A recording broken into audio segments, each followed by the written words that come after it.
ਲੱਗਦਾ ਵੀ ਈਰਾਨ ਵਾਲਾ ਮਸਲਾ ਜਿਹੜਾ ਆ ਉਹ ਫਿਰ ਭੱਗ ਗਿਆ ਆ। ਸ਼ੁੱਕਰਵਾਰ ਨੂੰ ਸਟਾਕ ਮਾਰਕੀਟ ਦਾ ਬਹੁਤ ਬੁਰਾ ਹਾਲ ਹੋਇਆ। ਈਰਾਨ ਵਾਲਿਆਂ ਨੇ ਮਿਜ਼ਾਈਲ ਨਾਲ ਇਜ਼ਰਾਈਲ ਦੇ ਉੱਤੇ ਅਟੈਕ ਕਰ ਦਿੱਤਾ ਤੇ ਟਰੰਪ ਉਹਨਾਂ ਨੇ ਕਿਹਾ ਵੀ ਇਜ਼ਰਾਈਲ ਵਾਲਿਆਂ ਨੂੰ ਵੀ ਤੁਸੀਂ ਕੁਛ ਨਾ ਕਰਿਓ, ਚੁੱਪ ਰਹੋ ਹਜੇ। ਇਜ਼ਰਾਈਲ ਵਾਲੇ ਤਾਂ ਪਹਿਲਾਂ ਹੀ ਨਹੀਂ ਸ਼ਰਾਰਤ ਕਰਨੋਂ ਹਟਦੇ ਤੇ ਉਹਨਾਂ ਨੇ ਫੇਰ ਜਿਹੜਾ ਆ ਅਟੈਕ ਕਰ ਦਿੱਤਾ ਤੇ ਹੁਣ ਇਸ ਵੇਲੇ ਸਾਡੇ ਜਿਹੜੇ ਰਾਸ਼ਟਰਪਤੀ ਸਾਹਿਬ ਆ, ਉਹ ਕਾਫੀ ਬੈਡ ਸਿਚੁਏਸ਼ਨ ਦੇ ਵਿੱਚ ਆ। ਟਰੰਪ ਹੋਣਾ ਨੇ ਇਜ਼ਰਾਈਲ ਨੂੰ ਕਿਹਾ ਵੀ ਇਮੀਡੀਏਟਲੀ ਸਟਾਪ ਸ਼ੂਟਿੰਗ ਜਦੋਂ ਇਹ ਹੁਣ ਸੀਜ਼ ਫਾਇਰ ਜਿਹੜਾ ਟੁੱਟ ਰਿਹਾ ਹੈਗਾ ਆ ਤੇ ਨਾਲ ਈਰਾਨ ਨੂੰ ਵੀ ਕਿਹਾ ਵੀ ਤੁਹਾਨੂੰ ਜਿਹੜਾ ਆ ਇਹ ਕੰਮ ਬੰਦ ਕਰਨਾ ਚਾਹੀਦਾ ਹੈਗਾ। ਵਾਸ਼ਿੰਗਟਨ ਪੋਸਟ ਨੇ ਰਿਪੋਰਟ ਕਰ ਰਹੀ ਹੈ ਕੁਝ ਮਿੰਟ ਪਹਿਲਾਂ ਵੀ ਹੁਣ ਈਰਾਨ ਵਾਲੇ ਕਹਿੰਦੇ ਆ ਵੀ ਅਸੀਂ ਕਿਸੇ ਤਰ੍ਹਾਂ ਦਾ ਜਿਹੜਾ ਅਟੈਕ ਆ ਉਹ ਇਜ਼ਰਾਈਲ ਦੇ ਉੱਤੇ ਨਹੀਂ ਕਰਾਂਗੇ।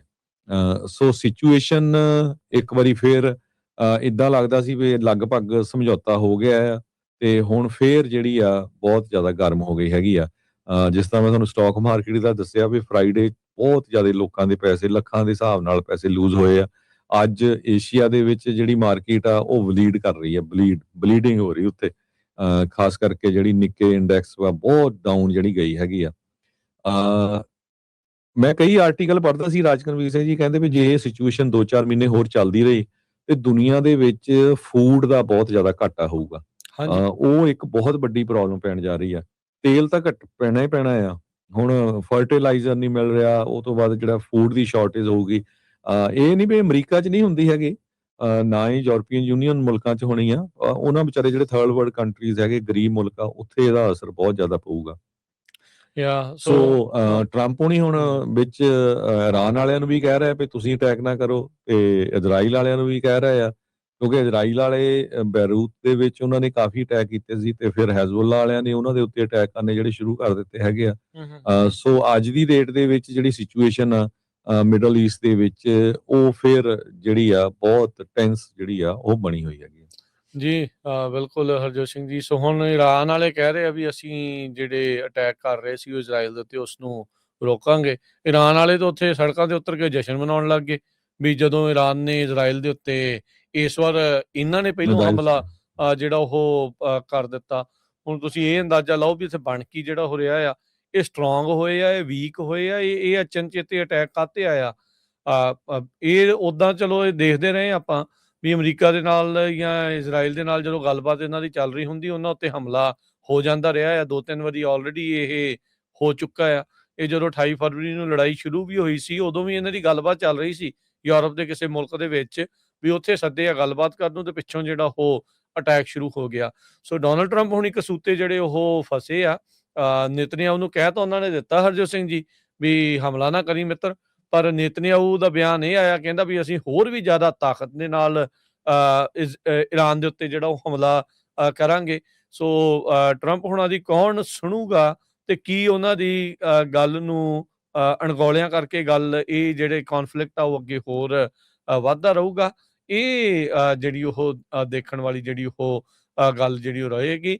ਸੋ ਇਹ ਸਿਚੁਏਸ਼ਨ ਜਿਹੜੀ ਇਸ ਟਾਈਮ ਬਣ ਚੁੱਕੀ ਹੈ। ਈਰਾਨ ਦੇ ਦੁਆਰਾ ਅਚਨਚੇਤੇ ਕੱਲ ਜਿਹੜੇ ਅਟੈਕ ਆ ਵੀਕਐਂਡ ਦੇ ਉੱਤੇ ਉਹ ਕਰ ਦਿੱਤੇ ਗਏ ਹੈਗੇ ਆ। ਸੋ ਇਜ਼ਰਾਈਲ ਨੂੰ ਬੇਰੁਤ ਦੇ ਉੱਤੇ ਹਮਲਾ ਕਰਨ ਦੀ ਗ੍ਰੀਨ ਲਾਈਟ ਨਹੀਂ ਦਿੱਤੀ ਗਈ ਟਰੰਪ ਪ੍ਰਸ਼ਾਸਨ ਦੇ ਜਿਹੜੇ ਉਹ ਦੁਆਰਾ। ਕਾਫੀ ਪੁਸ਼ਬੈਕ ਇਸ ਟਾਈਮ ਨੇਤਨਯਾਹੂ ਨੂੰ ਦੇਖਣਾ ਜਿਹੜਾ ਉਹ ਪੈ ਰਿਹਾ ਆ, ਖਾਸ ਕਰਕੇ ਅਮਰੀਕਨ ਸਰਕਾਰ ਦੇ ਵੱਲੋਂ। ਹਰਜੋਤ ਸਿੰਘ ਜੀ, ਇੱਥੇ ਮੈਂ ਵੀ ਦੱਸਦਾ ਜਾਵਾਂ, ਜਦ ਪਿਛਲੇ 2-3 ਦਿਨ ਵਾਸ਼ਿੰਗਟਨ ਡੀਸੀ ਦੇ ਵਿੱਚ ਵੀ ਸੀਗੇ, ਜਿੱਥੇ ਉੱਥੇ 42 ਸਾਲ ਜੋ ਪਹਿਲਾਂ ਇਹ ਹਮਲਾ ਹੋਇਆ ਉਸ ਦੀ ਯਾਦ ਦੇ ਵਿੱਚ ਵਿਸ਼ੇਸ਼ ਸਮਾਗਮ ਹੋਏ। ਅਰਦਾਸ ਵੀ ਜਿਹੜੀ ਉਹ ਸੈਨੇਟ ਦੇ ਵਿੱਚ ਕਰਵਾਈ ਗਈ। ਉੱਥੇ ਅਰਦਾਸ ਵੀ ਜਿਹੜੀ ਉਹ ਕੀਤੀ ਗਈ ਤੇ ਉਸ ਤੋਂ ਬਾਅਦ ਦੇ ਵਿੱਚ ਉੱਥੇ ਕਈ ਜਿਹੜੇ ਕਾਂਗਰਸਮੈਨ ਕਾਂਗਰਸਵੂਮਨ ਜਿਹੜੀ ਉਹ ਉੱਥੇ ਆਏ ਤਾਂ ਬੜਾ ਠੋਕ ਕੇ ਉਹਨਾਂ ਨੇ ਗੱਲ ਕੀਤੀ। ਜਿਹੜੀ ਮਾਈਨੋਰਿਟੀ ਦੀ ਵਿਪ ਕੈਥਰੀਨ ਕਲਾਰਕ, ਉਹਨਾਂ ਦਾ ਜਿਹੜਾ ਭਾਸ਼ਣ ਆ ਉਹ ਸਭ ਤੋਂ ਕਹਿ ਸਕਦੇ ਹਾਂ ਵੀ ਜ਼ੋਰਦਾਰ ਭਾਸ਼ਣ ਜਿਹੜਾ ਉਹ ਸੀਗਾ। ਥੋੜੇ ਸ਼ਬਦਾਂ 'ਚ ਉਹਨਾਂ ਨੇ ਬਿਲਕੁਲ ਜਿਹੜੀ ਵਿਅਥਾ ਆ, ਉਹ ਜੋ ਕਹਾਣੀ ਆ ਉਹ ਸਾਹਮਣੇ ਜਿਹੜੀ ਉਹ ਦੱਸ ਦਿੱਤੀ। ਬਾਕੀ ਵੀ ਜਿਹੜੇ ਉਹ ਆਏ ਇੱਥੋਂ ਦੇ ਲੋਕਲ ਕਾਂਗਰਸਮੈਨ, ਜਿਮ ਕੋਸਟਾ ਵੀ ਸੀਗੇ, ਐਡਮ ਗਰੇ ਵੀ ਸੀਗੇ, ਜਿਹੜੇ ਮੈਜੋਰਟੀ ਦੇ ਵਿਪ ਟੌਮ ਐਮਰ ਵੀ ਜਿਹੜੇ ਉੱਥੇ ਪਹੁੰਚੇ ਹੋਏ ਸੀ। ਜਿਹੜੇ ਉੱਥੇ ਜਿਹੜੀ ਅਮਰੀਕਨ ਸਿੱਖ ਕਾਕਸ ਕਮੇਟੀ ਜਿਹੜੀ ਹੈਗੀ ਆ, ਉਹਨਾਂ ਦੇ ਕੋ ਫਾਊਂਡਰ ਡੇਵਿਡ ਵੈਲੇਡਾਓ, ਮੈਰੀਅਨ ਜੇ ਸਕੈਲੀਅਨ ਉਹ ਵੀ ਉੱਥੇ ਪਹੁੰਚੇ ਹੋਏ ਸੀਗੇ, ਟੌਮ ਸਵੇਜ਼ੀ, ਹੋਰ ਵੀ ਬਹੁਤ ਸਾਰੇ ਜਿਹੜੇ ਪੋਲੀਟੀਸ਼ੀਅਨਸ ਉੱਥੇ ਪਹੁੰਚੇ। ਜਿਹੜੀ ਕੈਥਰੀਨ ਕਲਾਰਕ ਨੇ ਜਿਹੜਾ ਕਿਹਾ ਵੀ 42 ਸਾਲ ਪਹਿਲਾਂ ਜੋ ਹਮਲਾ ਕੀਤਾ ਗਿਆ ਸੀ ਭਾਰਤ ਦੇ ਦੁਆਰਾ ਸਿੱਖਾਂ ਦੇ ਉੱਤੇ, ਦਰਬਾਰ ਸਾਹਿਬ ਦੇ ਉੱਤੇ, ਅਕਾਲ ਤਖਤ ਸਾਹਿਬ ਦੇ ਉੱਤੇ, ਉਸੇ ਹੀ ਤਰੀਕੇ ਦੇ ਨਾਲ ਭਾਰਤ ਦੇ ਦੁਆਰਾ ਜਿਹੜੇ ਵਾਈਲ ਅਟੈਕ ਜਿਹੜੇ ਹੁੰਦੇ ਨੇ, ਉਹ ਇਨਜਸਟਿਸ ਦਾ ਜਿਹੜਾ ਅਟੈਕਸ ਦਾ ਜਿਹੜਾ ਕੈਂਪੇਨ ਆ ਤੇ ਜਿਹੜਾ ਇਨਜਸਟਿਸ ਆ ਉਸ ਦਾ ਸਾਹਮਣਾ ਅਜੇ ਤੱਕ ਸਿੱਖਾਂ ਨੂੰ ਉੱਥੇ ਕਰਨਾ ਪੈ ਰਿਹਾ ਹੈਗਾ ਆ। ਸੋ ਇਹ ਕਨਫਰਮ ਆ, ਵੈਲਿਡ ਆ। ਉਹਦੇ ਨਾਲ ਜਦੋਂ ਇੰਟਰਵਿਊ ਹਰਜੋਤ ਸਿੰਘ ਜੀ ਹੋਈ ਸੀ, ਉਸਨੂੰ ਵੀ ਮੈਂ ਇਹੀ ਚੀਜ਼ਾਂ ਜਿਹੜੀਆਂ ਉਹ ਪੁੱਛੀਆਂ ਸੀਗੀਆਂ। ਉਹ ਵੀ ਸਿੱਖ ਜੈਨੋਸਾਈਡ ਦਾ ਜਿਹੜਾ ਰੈਜ਼ੋਲੂਸ਼ਨ ਆ ਉਸਨੇ ਲਿਆਂਦਾ ਹੋਇਆ ਆ, ਉਮੀਦ ਕਰ ਰਹੇ ਆ ਵੀ ਉਸ ਦੇ ਵਿੱਚ ਉੱਥੇ ਸਪੋਰਟ ਮਿਲੇ ਤਾਂ ਉਸ ਨੂੰ ਪਾਸ ਕਰਵਾਇਆ ਜਾਵੇ। ਜਦੋਂ ਜਿਹੜੇ ਲੋਕ ਖਾਸ ਕਰਕੇ ਫ੍ਰੈਜ਼ਨੋ ਦੇ ਇਰਦ ਗਿਰਦ ਰਹਿੰਦੇ ਆ, ਇੱਥੇ ਤੁਸੀਂ ਬਿਲਬੋਰਡ ਦੇਖਿਆ ਹੋਣਾ ਅਰਮੀਨੀਅਮ ਜੈਨੋਸਾਈਡ ਦਾ, ਉੱਥੇ ਉਹਨਾਂ ਨੇ ਥੱਲੇ ਹਾਊਸ ਦਾ ਰੈਜ਼ੋਲੂਸ਼ਨ, ਸੈਨੇਟ ਦਾ ਰੈਜ਼ੋਲੂਸ਼ਨ ਦਾ ਨੰਬਰ ਲਿਖਿਆ ਪਿਆ ਹੈਗਾ ਆ। ਇਹ ਪਾਸ ਹੋਇਆ ਸੀ ਕਿੰਨੇ ਦਹਾਕਿਆਂ ਬਾਅਦ ਹਰਜੋਤ ਸਿੰਘ ਜੀ, 100 ਸਾਲ ਬਾਅਦ, ਜਦੋਂ ਅਰਮੀਨੀਆ ਦੇ ਉੱਤੇ ਅਰਮੀਨੀਅਨਸ ਦੇ ਨਾਲ ਜਿਹੜਾ ਜੈਨੋਸਾਈਡ ਹੋਇਆ ਸੀ 100 ਸਾਲ ਬਾਅਦ, ਅਮਰੀਕਾ ਦੇ ਦੋਨਾਂ ਸਦਨਾਂ ਨੇ ਉਸ ਜੈਨੋਸਾਈਡ ਨੂੰ ਮੰਨਿਆ ਜਿਹੜਾ ਉਹ ਸੀਗਾ। ਸੋ ਉਸੇ ਤਰੀਕੇ ਦੀ ਕੋਸ਼ਿਸ਼ ਸਿੱਖ ਵੀ ਜਿਹੜੀ ਉਹ ਕਰ ਰਹੇ ਆ। ਕਈ ਤਾਂ ਇਸ ਗੱਲੋਂ ਮੈਨੂੰ ਹੈਰਾਨੀ ਹੁੰਦੀ ਹਰਜੋਤ ਸਿੰਘ ਜੀ ਵੀ ਇਹਨਾਂ ਕੋਸ਼ਿਸ਼ਾਂ ਦੇ ਉੱਤੇ ਵੀ ਪਾਣੀ ਫੇਰਨ ਦੀ ਕੋਸ਼ਿਸ਼ ਕਰ ਰਹੇ ਆ। ਇਸੇ ਕਰਕੇ ਜਿਹੜੇ ਨਾ ਪੰਜਾਬੀ ਜਿਹੜੀ ਯੂਐਸਏ ਦੀ ਟੀਮ ਉੱਥੇ ਗਈ ਸੀ, ਹਰ ਵਾਰੀ ਕਹਿ ਦਿੰਦੇ ਆ ਵੀ ਦੇਖੋ ਜੀ ਇਹ ਤਾਂ ਉਹੀ ਗੱਲਾਂ ਮਾਰ ਦਿੰਦੇ ਆ। ਸੋ ਉਹ ਤੁਸੀਂ ਅਰਦਾਸ ਕਲੀਅਰਲੀ ਸੁਣੀ ਆ, ਅਰਦਾਸ ਚਲੋ ਉਹ ਕਿਉਂਕਿ ਸਾਰੇ ਸੈਨੇਟਰ ਜਾਂ ਕਾਂਗਰਸਮੈਨ ਇੰਗਲਿਸ਼ 'ਚ ਹੀ ਆ, ਇੰਗਲਿਸ਼ ਸੀ, ਐਂਡ ਦੇ ਵਿੱਚ ਜਿਹੜੀ ਲਾਈਨ ਸੀ ਉਹ ਪੰਜਾਬੀ 'ਚ ਸ਼ਹੀਦਾਂ ਦੀ ਯਾਦ ਦੇ ਵਿੱਚ ਉਹ ਜੋ BBC ਉਹਨ ਬੜਾ ਕਲੀਅਰਲੀ ਜਿਹੜਾ ਉਹਦੇ ਵਿੱਚ ਕਿਹਾ ਹੈਗਾ। ਉਹ ਤੋਂ ਬਾਅਦ ਕੈਥਲੀਨ ਕਲਾਰਕ ਦੀ ਇੰਟਰਵਿਊ ਸੁਣ ਲਓ, ਡੇਵਿਡ ਵਲਡਾਹੋ ਜਿਹੜੇ ਕਾਂਗਰਸਮੈਨ ਹੈਗੇ ਆ ਫ੍ਰਿਜ਼ਨੋ ਏਰੀਏ ਦੀ, ਉਹਨਾਂ ਦੀ ਜਿਹੜੀਆਂ ਇੰਟਰਵਿਊ ਸੁਣ ਲਓ।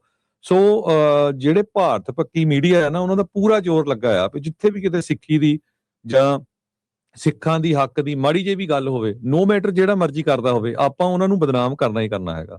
ਪਰ ਆਪਾਂ ਕੋਈ ਵੀ ਹੋਵੇ, ਜਿਹੜੀ ਮਰਜ਼ੀ ਪਾਰਟੀ ਦਾ ਬਿਲੋਂਗ ਹੋਵੇ, ਜਿਹੜੀ ਮਰਜ਼ੀ ਆਪਾਂ ਕਹਿ ਸਕਦੇ ਆਰਗੇਨਾਈਜੇਸ਼ਨ ਨੂੰ ਬਿਲੋਂਗ ਕਰਦਾ ਹੋਵੇ, ਅਗਰ ਕੋਈ ਉਹ ਆਪਣੇ ਹੱਕਾਂ ਦੀ ਗੱਲ ਕਰਦਾ, ਪੰਜਾਬੀਆਂ ਦੇ ਸਿੱਖਾਂ ਦੀ ਹੱਕ ਦੀ ਗੱਲ ਕਰਦਾ, ਧੱਕੇ ਦੀ ਗੱਲ ਕਰਦਾ, ਆਪਾਂ ਜ਼ਰੂਰ, ਚਾਹੇ ਉਹ ਸਾਡੀ ਉਹਨਾਂ ਦੇ ਨਾਲ ਕੋਈ ਹੈ ਜਾਂ ਨਹੀਂ ਹੈ, ਆਪਾਂ ਜ਼ਰੂਰ ਉਹ ਮੈਸੇਜ ਤੁਹਾਡੇ ਤੱਕ ਪਹੁੰਚਾਉਂਦੇ ਰਹਾਂਗੇ। ਜੀ ਬਿਲਕੁਲ।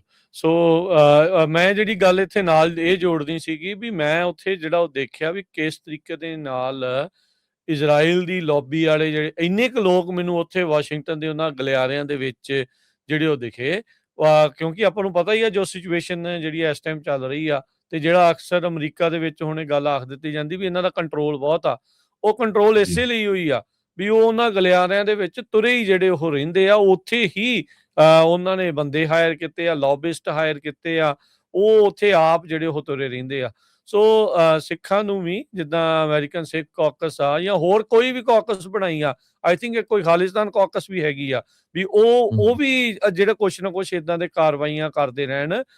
ਜਿਹੜੇ ਸਿੱਖ ਨੇ ਆਪਣੇ ਜਿਹੜੇ ਨਿੱਜੀ ਮਫਾਦ ਨੇ, ਆਪੋ ਆਪਣੀ ਫੱਟੀ ਸੋਹਣੀ ਆ, ਉਸ ਨੂੰ ਜਿਹੜਾ ਲਾਂਭੇ ਕਰਕੇ ਨਾ ਸਾਈਡ ਤੇ ਕਰਕੇ ਸਿੱਖ ਕੌਮ, ਸਿੱਖ ਪੰਥ ਦੀ ਜਿਹੜੀ ਆ ਨਾ ਮੇਨ ਤੌਰ ਦੇ ਉੱਤੇ ਉਹਨੂੰ ਫੋਕਸ ਕਰਕੇ ਅੱਗੇ ਜਿਹੜਾ ਉਹ ਵਧੋ। ਤੇ ਸੰਗਤ ਨੂੰ ਇਹ ਬੇਨਤੀ ਆ ਵੀ ਆਪੋ ਆਪਣੇ ਗੁਰੂ ਘਰਾਂ ਦੇ ਵਿੱਚ ਪ੍ਰਬੰਧਕਾਂ ਨੂੰ ਕਿਹਾ ਕਰੋ ਵੀ ਤੁਸੀਂ ਇਹਨਾਂ ਮਤਿਆਂ ਦੇ ਉੱਤੇ, ਇਹਨਾਂ ਚੀਜ਼ਾਂ ਨੂੰ ਲੈ ਕੇ ਕੀ ਕਾਰਵਾਈਆਂ ਕਰ ਰਹੇ ਆ। ਤੁਸੀਂ ਕੁਛ ਆਪਣੇ ਵੱਲੋਂ ਹੀਲਾ ਜਿਹੜਾ ਉਹ ਕੀਤਾ ਆ ਗੁਰੂ ਘਰ ਦੇ ਵਿੱਚ, ਤੁਸੀਂ ਸਾਰੇ ਜਿਹੜੇ ਪ੍ਰਬੰਧ ਆ ਉਹ ਬੜੇ ਵਧੀਆ ਚੱਲ ਰਹੇ ਆ, ਪਰ ਇਹ ਚੀਜ਼ਾਂ ਦੇ ਉੱਤੇ ਜਿਹੜੇ ਪੰਥਕ ਕਾਰਜ ਨੇ ਇਹਨਾਂ ਦੇ ਵਿੱਚ ਵੀ ਜਿਹੜਾ ਉਹ ਯੋਗਦਾਨ ਸਾਰਿਆਂ ਨੂੰ ਪਾਉਣਾ ਜਿਹੜਾ ਉਹ ਚਾਹੀਦਾ ਆ। ਨਹੀਂ ਤਾਂ ਫਿਰ ਧੁੰਮੇ ਵਾਂਗੂ ਹੋਣਾ ਆ। ਵੇਖ ਲਓ ਵੀ ਉਹ ਮਹਿਤਾ ਚੌਂਕ ਦੇ ਵਿੱਚ ਤੇ ਜੈ ਹਿੰਦ ਦੇ ਨਾਰੇ ਲਵਾ ਗਿਆ ਕਿਹੜੇ ਦਿਨਾਂ 'ਚ, ਤੁਸੀਂ ਹਿਸਾਬ ਲਾ ਲਓ। ਹੁਣ ਅੰਦਾਜ਼ਾ ਜਿਹੜਾ ਉਹ ਦੇਖ ਲਓ ਵੀ ਉੱਥੇ ਬਣ ਕੀ ਰਿਹਾ ਆ। ਸੋ ਕਿਸ ਤਰੀਕੇ ਦੇ ਨਾਲ ਕੰਟਰੋਲ ਜਿਹੜਾ ਹੋ ਕੇ ਉੱਥੇ ਭਾਰਤ ਦੇ ਵਿੱਚ ਤਾਂ ਹਰਜੋਤ ਸਿੰਘ ਜੀ ਜ਼ੋਰ ਲੱਗਾ ਪਿਆ ਆ ਵੀ ਸਿੱਖਾਂ ਦੀਆਂ ਜਿੰਨੀਆਂ ਵੀ ਸੰਸਥਾਵਾਂ ਆ, ਜਿੰਨੀਆਂ ਵੀ ਆਰਗੇਨਾਈਜੇਸ਼ਨਾਂ ਆ, ਜਿੰਨੇ ਵੀ ਜਿਹੜੇ ਜਿੱਥੇ ਲੋਕਾਂ ਦੀ ਇੱਕ ਆਦਤ ਆ ਵੀ ਉਹਨਾਂ ਦਾ ਮਲੀਆਮੇਟ ਜਿਹੜਾ ਉਹ ਕਰ ਦਈਏ, ਵੀ ਉਹਨਾਂ ਸੰਸਥਾਵਾਂ ਦੇ ਵਿੱਚ ਸਿੱਖਾਂ ਦਾ ਭਰੋਸਾ ਜ਼ੀਰੋ ਕਰ ਦਈਏ। ਸੋ ਉਹਨਾਂ ਨੇ ਉਸ ਤਰੀਕੇ ਦੇ ਜਿਹੜੇ ਬੰਦੇ ਆ ਉਹ ਫਿੱਟ ਕੀਤੇ ਆ, ਉਹ ਉੱਥੇ ਵੀ ਕੀਤੇ ਆ ਤੇ ਇੱਥੇ ਵੀ ਕੀਤੇ ਆ। ਸੋ ਉਹਨਾਂ ਨੂੰ ਪਛਾਣੋ, ਦੇਖੋ ਤੇ ਇਹਨਾਂ ਨੂੰ ਜਿਹੜਾ ਉਹ ਅਕਾਊਂਟੇਬਲ ਬਣਾਓ, ਜਵਾਬਦੇਹ ਜਿਹੜਾ ਉਹ ਬਣਾਇਆ ਜਾਵੇ। ਜੀ ਬਿਲਕੁਲ ਜੀ।